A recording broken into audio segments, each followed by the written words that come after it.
Hello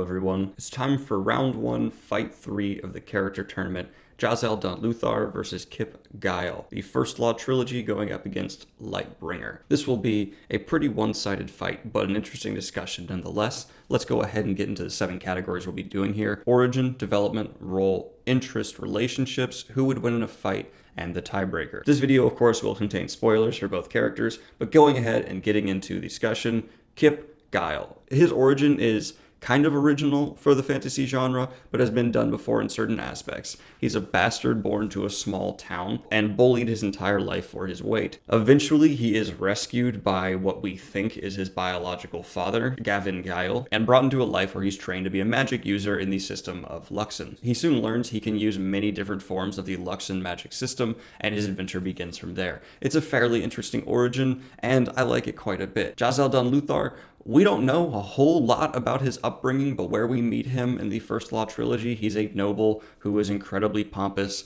and self-righteous and is very unlikable in certain ways, but likable in others. It's a back and forth with him that is executed very, very well. I don't feel incredibly strongly about either character's origin, but the fact that Kip Guile's helps build the story and the world around him a little bit better than Luthar's, I'm going to go ahead and give him the point because it's used as a tool better throughout the series.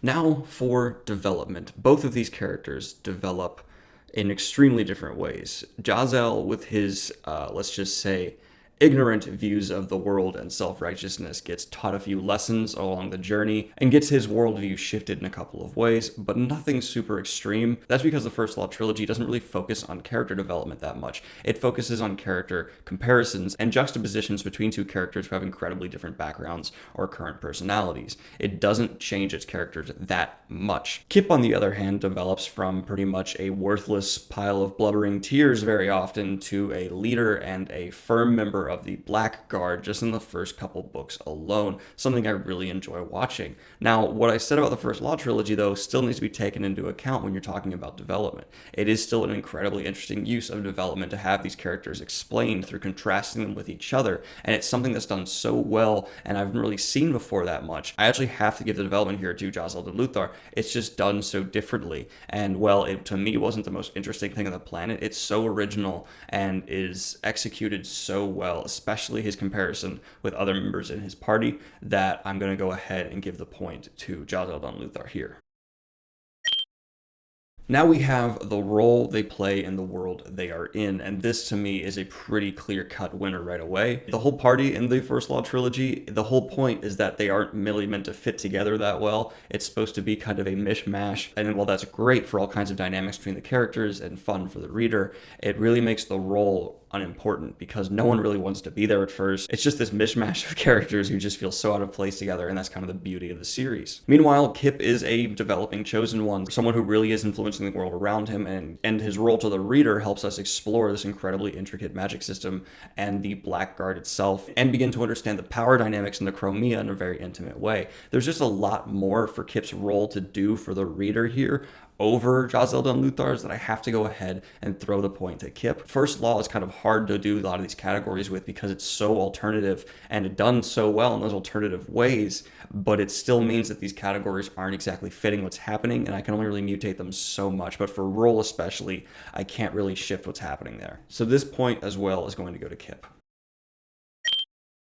Now we have interest for the reader. I am really conflicted on this one because I know people either really enjoy Kip or kind of hate him. I really enjoyed him, especially his development, because I could kind of see where it's coming. Jezal Dan Luthar, though, is so hateable, it's very interesting because you don't really hate him, you don't see him die, but you hate him for how much of a he can be, and I really like that kind of begrudging following of this character that Joe Abercrombie provides here. His love interest is interesting, kind of, but not extraordinarily so. That being said, Kip is so integral to the most interesting parts of Lightbringer that just the story itself elevates his character to be one of the most interesting things to follow within the series. Jezal Dan Luthar, on the other hand, Ups and downs in terms of interest. I found the most interesting parts to be where he's beaten and taught a lesson, and it's how much you going to learn here. What's his next big step? But Joe Abercrombie not really wanting his characters to step outside of the extreme characters that he's made them.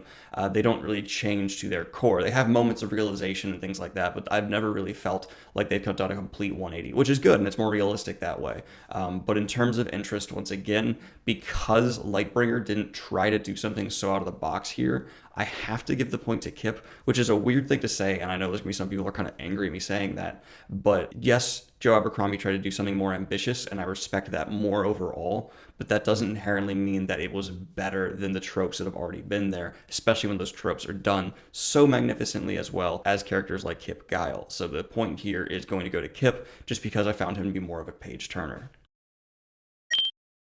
Now we have relationships, and once again, very clear winner for me, because relationships are focused on a lot in the First Law trilogy, and they're used to help really counteract and balance the characters, and having this mishmash in the party together and having them interact becomes what makes the First Law trilogy so wonderful. They are extreme opposites in a lot of ways, and seeing them develop any kind of relationship with each other is so fascinating and done next level well. And this is a hard point not to give to Kip, because his relationship with the Blackguard, his love interest, his father and grandfather are magnificent.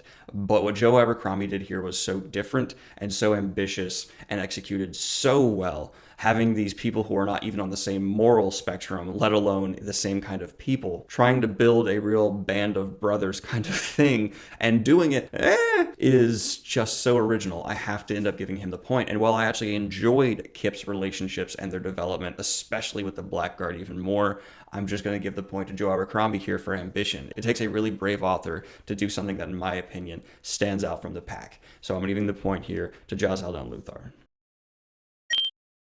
Now we have who would win in a fight. Very clearly, it's going to go to Kip Guile. I have to go ahead and just make that clear, because Kip is a incredibly powerful magic user, well above the standard magic user in fantasy, and Jezal Dan Luthar is just a very, very skilled fighter, something that Kip can deal with quite easily, encasing himself in Lux and armor. Kip could probably take down a few dozen Jezal Dan Luthars, no sweat. It's just, unfortunately, an aspect of the different power scalings between the world. If you took away Kip's magic ability, it'd be a much more even fight. But with Blackguard training and all kinds of stuff like that, and his magic, Kip's going to go ahead and take the win. And if I was going to give Jezal Dan Luthar his whole party as well, I'd have to give Kip the Blackguard, which would, again, annihilate the entire party quite easily. So this point as well goes to Kip. Now we have who would do better in the other's world. Jezal Dan Luthar is quite skilled enough in the backstabbing, disgusting kind of politics to maybe thrive quite well in the Chromia and do a decent job of at least staying alive. That being said, he has no magical abilities on the level of Kip, or anyone for that matter, in terms of what he could bring to the table in a fight. And Kip would probably be heralded as a nearly god-level power within the First Law world, especially with his magic being so different than the magic that's been established there. And in my opinion, so much easier to use, faster, and probably make him one of the most powerful beings in the entire world. I'm going to go ahead and give Kip the win, just because he would, in my opinion, become fairly untouchable, and he's really good at watching his own back. Meanwhile, Jezal Dan Luthar, who might be able to stay alive, could not rise to the level that he would really need to make a difference in the Lightbringer world. That means the win here is going to Kip Guile.